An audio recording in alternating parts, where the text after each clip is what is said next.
Hello and welcome to Learning in Technology. My name's Frank and I'm glad that you're here. This video is a longer video which is a compilation of a whole bunch of the different quick tips for teams that I've put in my quick tips for teams playlist. If you're looking for all of those tips in one place, this is that one place. If you're looking to find individual tips, you can go check out that playlist, but I'll also make sure that I mark them down below in the table of contents. By the time you're finished this video, you should really be comfortable working in the Microsoft Teams environment. If you like this video, go ahead and like, and if you want to get more videos, both short and long, go ahead and subscribe to this channel, and obviously share this with colleagues that could benefit so that you and your team can collaborate more efficiently. Let's go have a look at a whole bunch of different tips for teams. Creating a team is quite simple. We just open up our Teams application that we can download for free from our Microsoft Office 365 account. We go into Teams and we create a new team. We can create a team from scratch. We can grab a group or team that's currently in our organization and automatically add them into a team, or we can select from a number of templates provided by Microsoft, and we can also have our IT department create our own template. Let's go in and create a general help desk team. We'll click on there. It'll create 3 channels, a general channel, an announcement, and an FAQ channel, and it'll put 4 apps in there. We'll start. We'll make this a private group, and then we can give it a name. Our help desk. We'll go and say that here is where we help people. Create the team. Once we create the team, we'll then be able to add people to that team, and by default, the person that created the team will be the team organizer and can put a whole bunch of different settings on the team. And there we have a team. We can start adding more people, we can create more channels in the team, we can open up the frequently asked questions, and we can start working with Microsoft Teams. If you want to change the default color scheme of your team, go up to your profile picture, go into your settings, and you can change it from the default light to a dark theme, even to a high contrast theme. So that'll allow you to see things a little bit better. If you're working late at night, you can have a little bit of a darker theme that can be very nice. By default, when you first create your account, all you're going to have is your initials instead of a picture. So if you just click on your initials, you can change the picture for your profile. By changing the picture, when you mute your web camera, what will happen is, instead of just having your initials appear as a placeholder, it'll be a picture of you.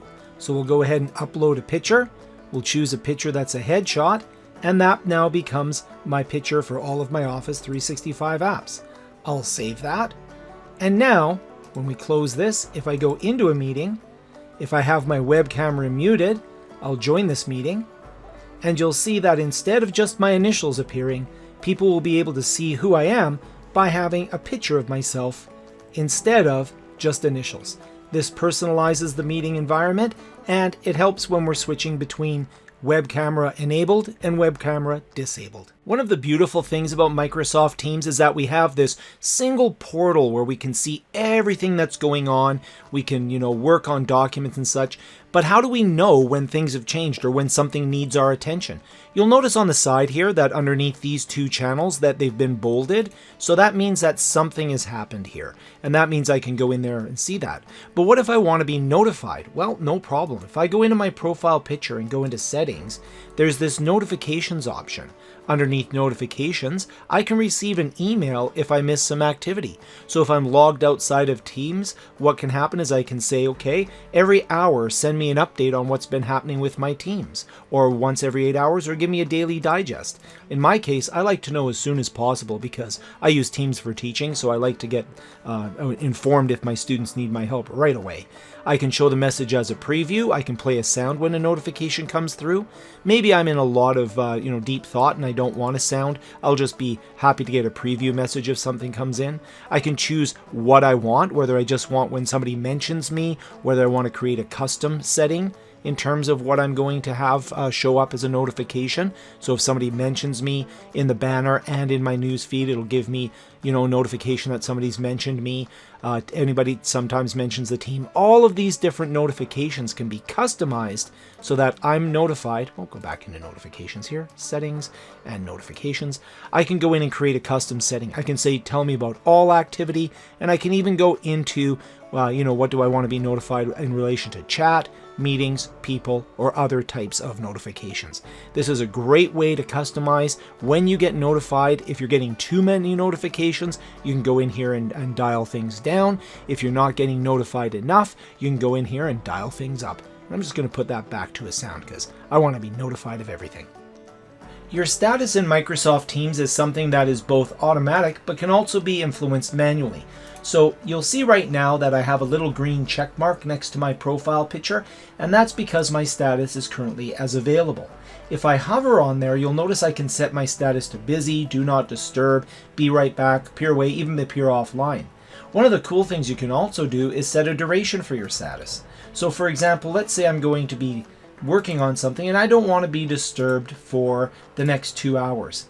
I'll go in and set that status, and you'll notice that my icon changes to a do not disturb status. I can even go into my status and set a message there.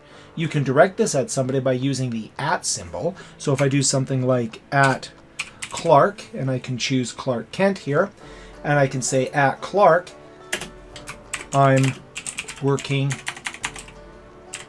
on the Spacely Sprocket account.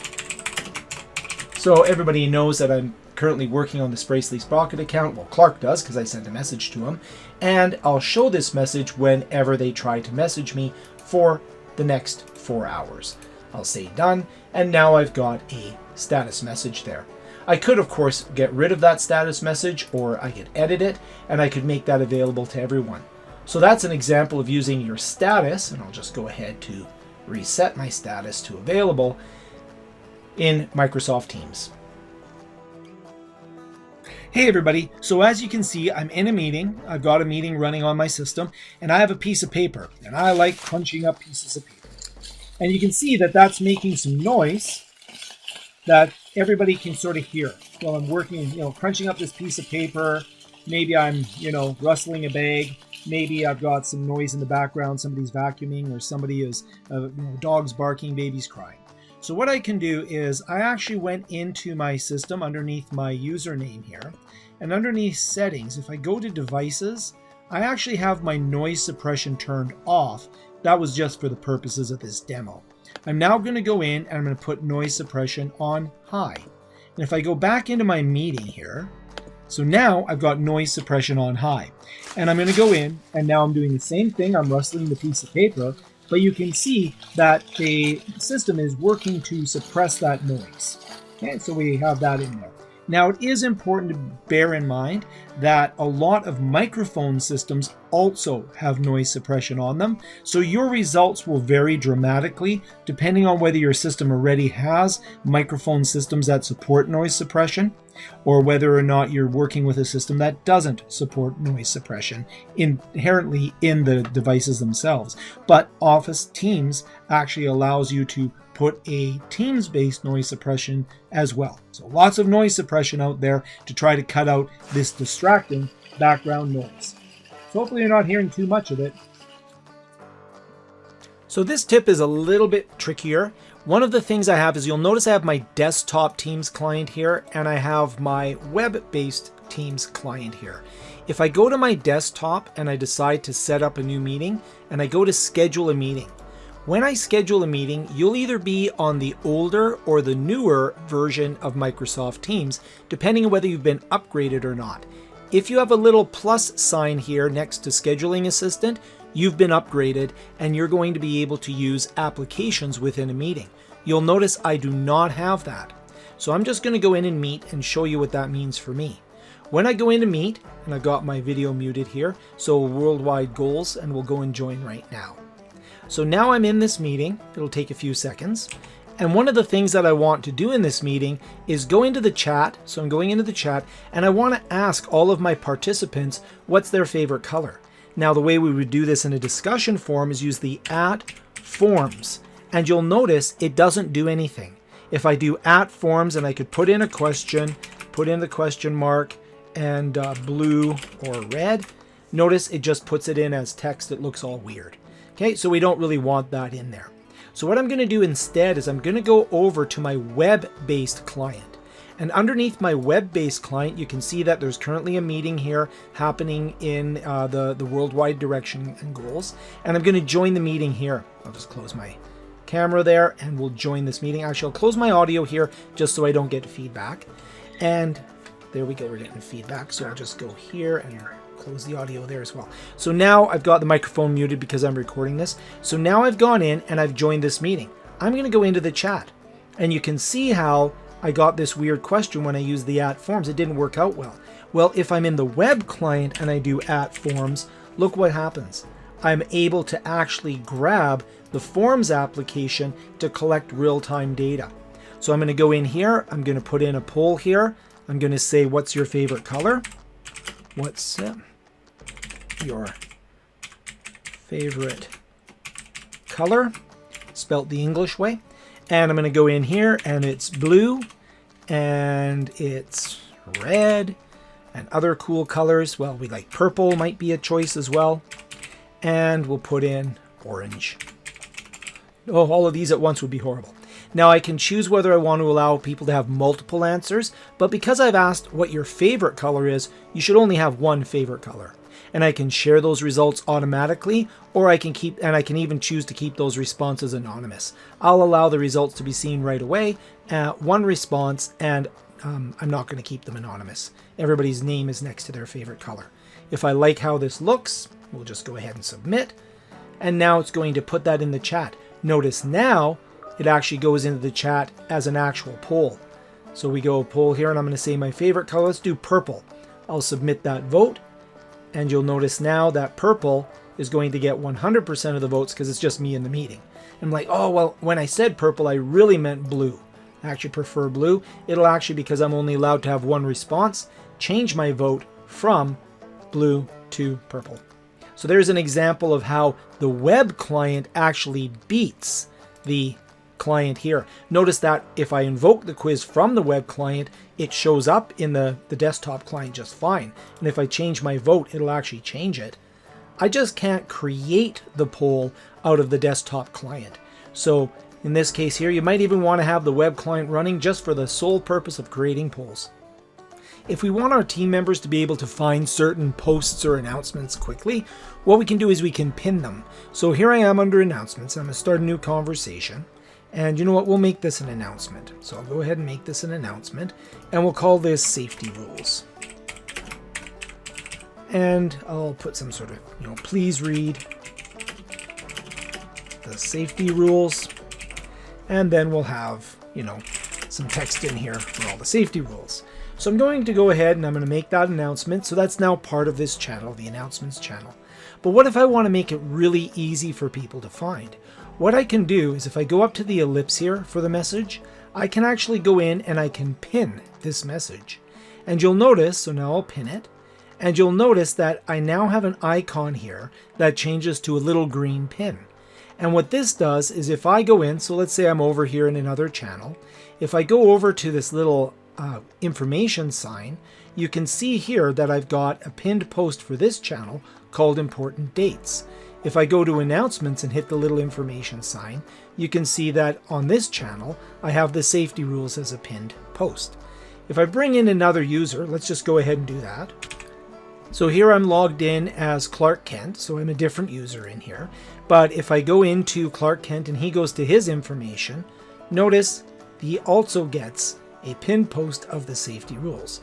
And if he goes to worldwide direction and settings here, and you'll notice he gets the pinned post for that particular channel.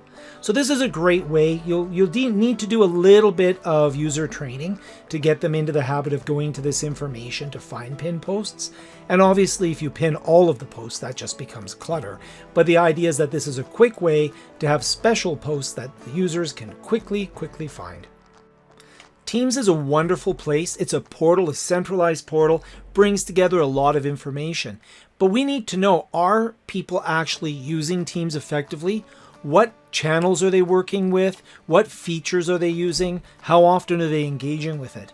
Now, this is a feature that's only available for educators at this time, but it's really very useful. If we go into adding an app, so hit the ellipse and go to add an app, I'm going to add an app called Insights. And Insights is an analytical tool for educators that allows us to get an idea of how our channels, how our teams are being used. So I've gone in and I've added in Insights, and I'm going to go into my Outdoor Adventure Club. Now, this is a channel that I just created for demo, but you can see that 3 of my students have been inactive. I've added them to the team, but they haven't done anything. And then I've got some communication that has been happening. There's 5 students that were inactive last week, and that's sort of a warning there. It gets my attention. Now, I just added them this evening while I was doing this, so I'm not surprised by that. And there's going to be a new version coming out, so I'll just go ahead and like it because it's always good to give feedback to Microsoft. So let's track the student activity, and you can see that I've got Clark Kent has done a little bit of activity. Diana has done a little bit of activity. Let's go ahead and look at Clark's activity. So if I go in here to Clark Kent, I can go into his activity. We can drill down. He's posted 1 message and he's replied to 1 message. And if we have a look, you can see that with Deanna, she's done 1 message. She's posted 1 message. Now, this isn't very much, but we can sort by custom ranges. We can look and see how people are working with specific activities. Are they working with the files? Are they, in this case, they haven't done anything with files, so I will not get much in there. Actually, if you look here under the Files tab, just viewed it. Underneath here, I just viewed it. There's nothing happening with these students. I can go in and I can say, well, have they been working on the assignments, meetings, activities? So this is a great way to get some insight into how people are interacting with your team. And a lot of times I will use this just to go in and sort of touch base with students that aren't using it very often, see if there's any obstacles or anything I can do to help them use it more effectively. If we're going to be in teams working a lot, we want to try to make it as visually appealing as possible. So you can see for the Outdoor Adventure Club, I have all these channels and have these little emojis on the side just to make it a little bit more interesting. So how did I do that? If you hit the ellipse to create a new channel, let's go ahead and add a new channel. And we're going to add a new channel for outdoor fitness training. So I'm going to hit my Windows period key, and that's going to bring up the emoji keyboard. I can then go into a subject area, let's say the people icons, and if I scroll down, I'll get into the fitness section here, and let's say we're going to do some strength training for our outdoor fitness. So we'll do this as fitness, got the cap locks on, so we'll do this as fitness training. It's important if we're going to be doing any strenuous hike for outdoors. So we'll do fitness training for outdoors, add that in, and you'll notice that I will have a new channel with a little, bicep and then the fitness training for outdoors. You can also use this within a conversation. So if I go into a new conversation here, you'll notice down at the bottom, again, if I hit my Windows period key, I can go in and I could go through and scroll to whatever area I want. And so I'll put in a scooter there and we can say, let's use scooters for whatever reason. And we'll go in and that goes in as a little icon. I don't use it as much in my conversations as I do for things like channel descriptions, just to add some visual appeal. If you find members of your organization creating the same type of teams over and over again, one of the things you can do is create a team template. So when I go to create a team, and right now I'm in a corporate client as opposed to an educational client. When I go to create a team, I can create a new team directly from scratch. I can take an existing group of individuals in my Active Directory and I can put them together in a team. But I can also go in and I can choose a template. And Microsoft has provided a number of existing templates for corporate clients. And if you're an educational client, you'll actually see a nice little dialog box come up that shows a classroom, a community of peers, and organization, just a few different templates and a smaller selection of templates in an educational environment. But you'll notice here that I have this template called Outdoor Expeditions. When I click that Outdoor Expeditions, it's going to say these are the different channels that will be in there, and these are the apps that will be in there.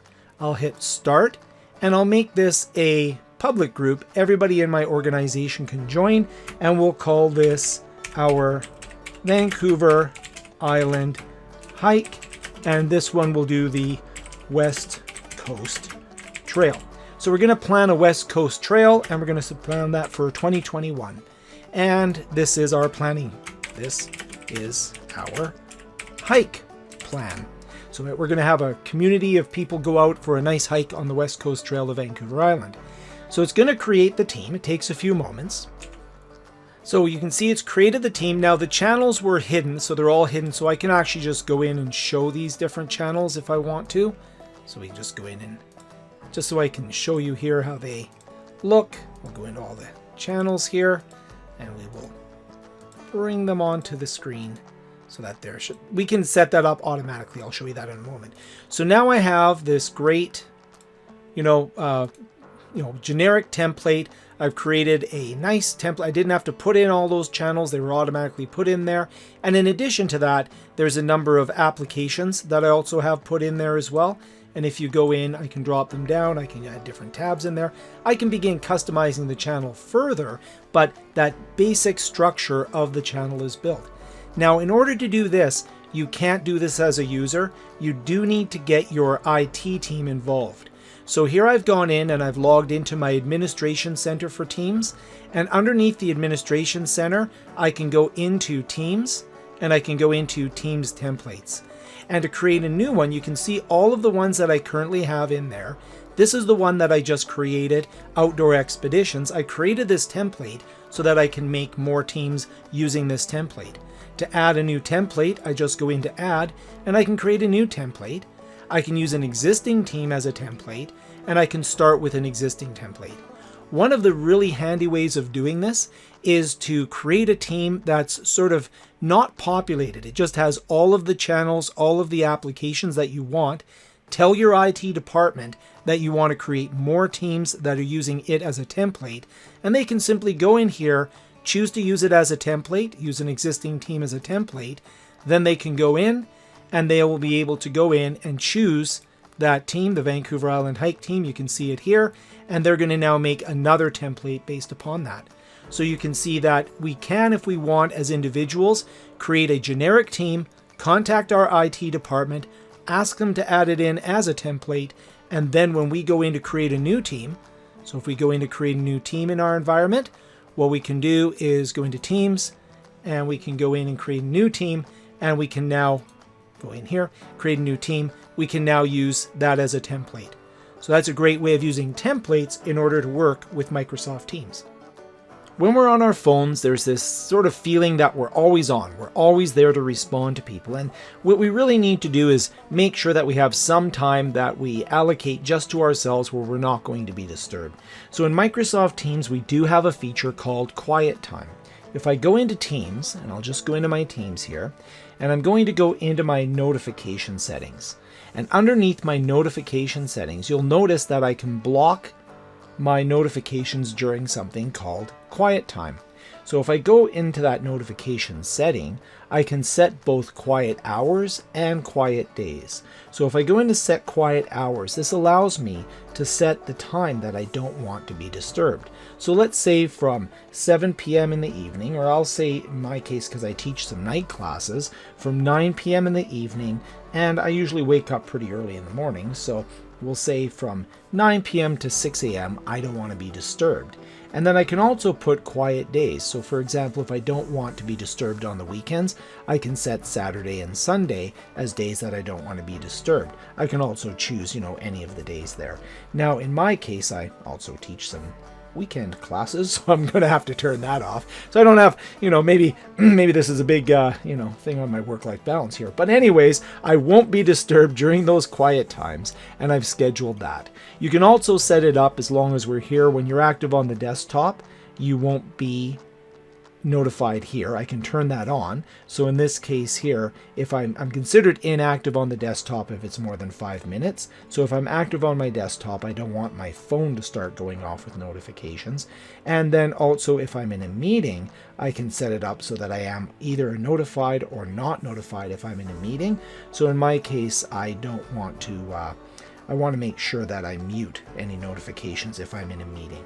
So there's some examples of the quiet time plus a few extra notification settings. RSS, or really simple syndication feeds, are a great way to add content into your Microsoft team that can help support your team's objectives. So here I have a channel called Backpacking News. And what I'm going to do is go to the ellipse here, and I'm going to go into connectors. Underneath connectors, you can see I'm going to create a connector for the Backpacking News channel. And I'm going to choose RSS Feeds, and I'm going to configure that. If you don't already have RSS Feeds installed for your team, you'll get the Add button, and then it'll add it in, and then you can configure it. When you go to configure it, we'll put a name here. So this is for the Go Backpacking feed. So there's a feed that I found called Go Backpacking. And then I want to put in the RSS feed address. So in this case, it's https://gobackpacking.com/feed. And I want this to update maybe every 6 hours. So this individual, I don't know how often they post, but maybe every day I want to grab the information, or maybe every 12 hours. It really depends on how frequently that RSS feed posts. Obviously something with current events, you might even want to go every 15 minutes. So I'll save it every 12 hours. So it's going to go through, and now on this channel, what's going to happen, you see the connectors there, and I can also work with ones that I've already configured. I can go and modify them. I can work with different accounts that I have. But if I go in here and I close this, you'll now notice on the Backpacking News, I have an RSS feed for this individual. So this is all the different blog posts that this person's here. So 11 tips from a world traveler. And right within Teams, it's going to launch a website, and you'll see that it takes me right to that blog post. Now, if you're ever on a web page and you want the RSS feed, what you can do is look to see if they have the feed symbol here. If you right click and you copy that link, that's what you're posting into Teams. Teams is a great central repository of information and discussions related to a project or some objective that we're trying to achieve. We also know that websites are a great place to go to get information. I can go in and I can create a new conversation and post a link to a website, but there's actually a better way of doing that within Teams, and that's to put the website that's frequently used directly into Teams. By hitting the plus sign to add a tab, one of my options is to put in a website. You can see it's here because I've been using it, but if you don't see it, just type in web and you'll see website come up. Put in the name for the website, so give it a friendly name, and one of the things that I would do here is try to keep the names fairly short. And then for the URL, I'll paste the URL in there. Now you'll notice it comes up as not being valid, and that's because you have to make sure that it's underneath HTTPS, and then I'll put in the URL, I'll save that, and you'll see that I now have a tab for the website, and without leaving Teams at all, I can go right into the website. I can look at all of the different things that I want to do. They're right here within the website. It's all embedded right within Teams. I'll often go in and I'll put in a website for my classroom website. So I have Frank's class, and then I'll put in a URL for that as well. I'll just go ahead and pop the same one in just so that I have some of the structure in there, and we'll put it to Frank's class, and we'll make sure that we put a little S in there so it's secure, and we'll go ahead, post that in there, and now you can see my classroom website's in there as well. Students can come in and read my blog, or if this was the outdoor website, they could come in and they could, look at outdoor photos and hiking maps, whatever the case may be. But now they can go between the two websites quite easily without even having to leave the Teams environment. So I do this quite often with frequently visited websites, like a school website, a registration website, and in the rare case where the site doesn't load correctly, you can click and it will actually open it up as a regular site. So I can go into the regular URL and go to a web browser in order to get to that site if I'm having any type of issues. But most of the time it works just perfect. I can just go in, visit the different websites, no problems at all, and it'll allow me to go in there. Just reload the tab. Here I am in my team, and I've got a channel here called Weather Conditions. And what I want to do is I want to put the weather conditions in here, and I want to be able to keep them up to date. So what I can do is, if I go into the ellipse here, I can add in the application for weather. Now, in this case, if I go into weather, you'll notice that I can open it or I can add it if I haven't yet added it to the channel. So I'll go in and say open, and it's going to ask me for a location. So I'm going to do Tofino, BC, which is near the West Coast Trail. And you'll see how it now gives me the weather conditions. I can copy that and I can just paste that into a new conversation. So you just paste that in, you get your weather conditions. But because I've installed the weather app, let's say a little while later I want to put in the conditions for, let's say, Victoria, BC. So I can put in a new conversation and I can use the @weather. And when I do @weather and click on get the latest conditions, I can then search for a location. So I'll say Victoria, BC. So it'll find Victoria, BC. And then I can go in and add in the weather conditions for Victoria, BC. Say we're departing from Victoria. If I'm, say, currently I'm in Calgary.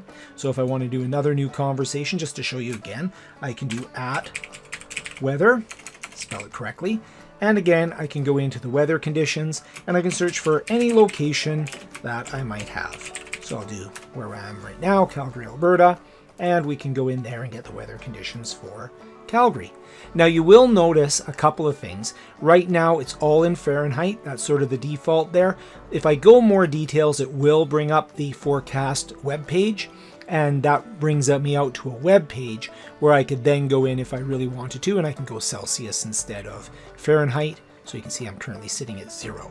But it is a handy way to go in and quickly search and put weather into a channel in Microsoft Teams. Here I am in my team for the home staging experts. And so we're a company that does home staging, and that means that we're traveling to and from different locations around the city. So I'm going to hit the ellipse and I want to add in an app called Places. And if I go into Places, when I go in, you'll notice that mine says open. If you have not yet added the application, it'll say add, and then you can open up the application. When you first open up the application, you'll need to put in your current location, but you'll notice that because I've installed it, I can enter a location that I want to go to. So let's say, for example, I just got a contract to stage the Calgary Tower. So for those of you not in Calgary, the Calgary Tower is an old tower here in Calgary. I did not get a contract to stage it. So if we go here, it's going to put the address for that Calgary Tower there. And then I can go in and I can say, okay, let's copy that and let's put that into a conversation. So I can paste it right in and you can see that I've got the address in there. But even better than that, if I go in and start a new conversation and go @places, I can go into Places, and here I can search for the same location, Calgary Tower. And when I search for the Calgary Tower here, so we'll just do a quick search, it'll actually put the map for the Calgary Tower right there into my Teams environment. And then when I'm on a mobile device, I can simply hit directions and it'll take my current location of my mobile device and give me routing directions to the location that I need to be at. Let's take a look at that. Here I am on my mobile device, so I'm going to go into Teams, and underneath Teams, I'm going to go in and you can see that that location there is now available to me. So I go into my Teams and I can say, oh, I need to go out and I need to stage a house. Here's my current house. I could have any sort of message in there. And then I'm going to hit directions. It's going to automatically give me directions to get to that location from my current location. And that's going to be useful for team members and any movers or delivery services that I'm using. What's excellent about this is that I can have one team member who's in charge of taking all of the information of where people need to go, and all of my mobile drivers and people that are out and about in the city can easily see where they're supposed to go next, get directions to where they're supposed to go, and of course we could go in here saying things like, I got this one, whatever the case may be, so we can have a conversation around any of the various places that we need to go. One of the ways that I like to do this is under New Conversation. You can go in and create an announcement, and you could say, house number 234, and we could put information about the house in here. Wednesday delivery, and then we could put in whatever our announcement is, including an @places, where we could go in and we could put in the location here. And again, I'll just use something like Mountain Equipment Co-op here in Calgary. So it'll find the closest Mountain Equipment Co-op, and there you go. So we have the house. We're going to now go doing staging at Mountain Equipment Co-op. Here I am on my computer. So I have my computer here and I'm just showing my mobile device over here as well. So here I am on my computer and I'm going to have a meeting within our Maps and Navigation channel. So I go in and I start up a new meeting. So let's go ahead and have a meeting.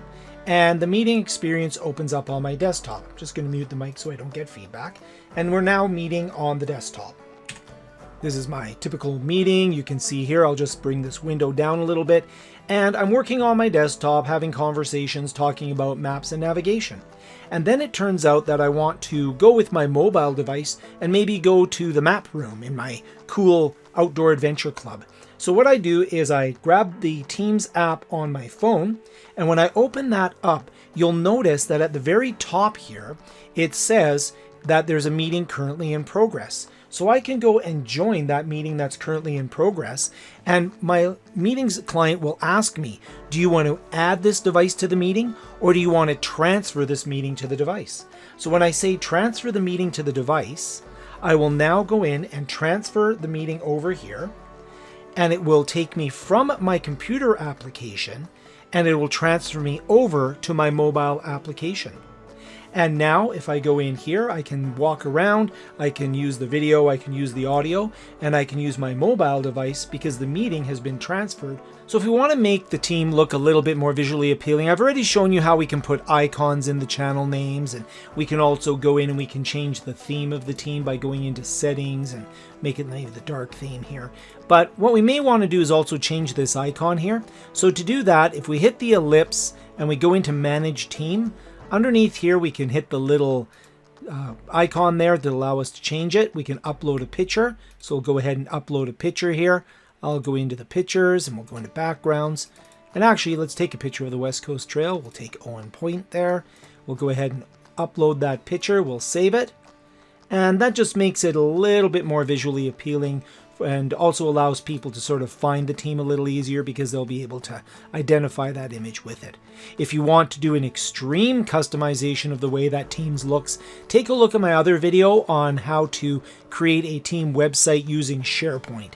So I'll put a link in the description down below for that video. That's if you want to go to the extreme level and really customize how this team site looks. There are times when I need to make an announcement that affects several channels within a team or even different teams. So let's say, for example, I want to send out an announcement about weather conditions, but it also is going to affect the camping equipment channel and the safety and emergency planning. So if I'm in my weather conditions channel here and I go into new conversation, I'm going to go into the format and I'm going to choose a new announcement. And I'm going to put in something like weather safety is the weather safety and equipment. Oh, there we go. Weather safety and equipment. And I want to put in here, check the weather and ensure you have the right equipment. And then I'm going to put in maybe I actually could do an @weather in here. So I could do an @weather, and we'll choose to do Tofino again. So we're going to make sure we check the weather. So we'll load up Tofino here and we'll put in the information. But I don't just want this message to go into this channel. I actually want to put this also into the camping equipment and into the safety and emergency planning channel. So before I hit the submit button, what I'm going to do is I'm going to post in multiple channels. And you'll notice that by default it just selects that one channel that I've already chosen, but I can select multiple channels, including channels in other teams. So I'm going to put this also into, and we'll just open up the hidden channels. It's going to go into safety and planning, and it's going to go into camping equipment. And let's say for whatever reason, it doesn't make sense here to be putting it here, but let's say I did want to put it into another team, I'll put that into our planning channel here, just so I can show that I can go both across channels and across teams. So I'll go update, and then I'll go and submit that announcement. So now we have this announcement, it's gone posted in. If I look at my camping equipment, there's the announcement there. If I go to a safety and there's the announcement there. And even if I go to a whole other channel, you can see that it's there. So that's a great way to have to type once and post many. And that's a very useful feature. There are several popular ways to meet online. So Microsoft Teams meetings is one. If you use Cisco WebEx is another one. But a very popular one is Zoom. So what if you're in a Teams environment where you've got your portal for conversations, you're doing announcements, you're doing file sharing, all the wonderful things that Teams gives you outside of just meeting. But you are using Zoom for your meeting environment, for your online meeting environment. You've decided for whatever reason not to use Microsoft Teams meetings. Well, what we can do is if we go to the ellipse, you'll notice that I can actually add Zoom as an app right into meetings. So what I can do is add the Zoom app into meetings, and this will allow me to have a tab right in my meetings environment where I can now go in, start, join, or work with a Zoom environment. So you can see that, for example, if I just go in, and I'll just go, now that I have Zoom here, I can start right here, but let's pretend I'm in a meeting or in a team. And let's say we want to have, I'll create a new channel, we'll call it meetings. So we'll call this new channel meetings. See if we have a, there we go, call it meetings. And we're going to put our various different meetings that we have in this channel. So we've decided this is going to be where we do our online meetings. And let's just put that in there. And underneath meetings, if I go to new conversation and I do now at Zoom, and you'll see right from Zoom here, I'm able to go in and start a meeting or schedule a meeting. So let's start a Zoom meeting. What this will do is launch my Zoom environment. So it'll ask me to sign into Zoom. I'll sign in, just drag this over here, and you can see I can sign into my Zoom environment. So I have to authorize the app, and it's accessing a request to access my Zoom account. So I will authorize that. So I have to put in my Microsoft account information. I'll consent on behalf of my organization because I am the administrator. And now I can put in a topic for the meeting. Cool demo. And we start a Zoom meeting. So it's opened it up full screen for me, and I can join with my computer audio. And now I'm in this meeting. I'm in my Zoom meeting, which I launched directly from Teams. So I've just taken it out of full screen, but you can see here I can copy the link, I can start the video. Now I can also go in and we'll do another new conversation, and I can also schedule a Zoom meeting. So if I go into Zoom, what can I do? I can also schedule a meeting. So if I go in to schedule a meeting, so I'll just have a meeting for today, and we can choose our zone and everything, say save that meeting. And now I have a Zoom call scheduled with a passcode generated, a meeting ID generated, and then we'll accept the meeting. And now it's in my calendar. You can see that I accepted it. So that's a great way to integrate Zoom into your meetings environment. All right, if you've made it to the end of this video, I'm proud of you. It's a lot of different things that you can do with Microsoft Teams, and if you've watched this entire video, you probably know more than a lot of people about Microsoft Teams. So congratulations. Again, if you liked the video, go ahead and like and subscribe for more videos and share with colleagues as always. I have some other videos on the channel that might also be of interest to you. Thanks again for watching.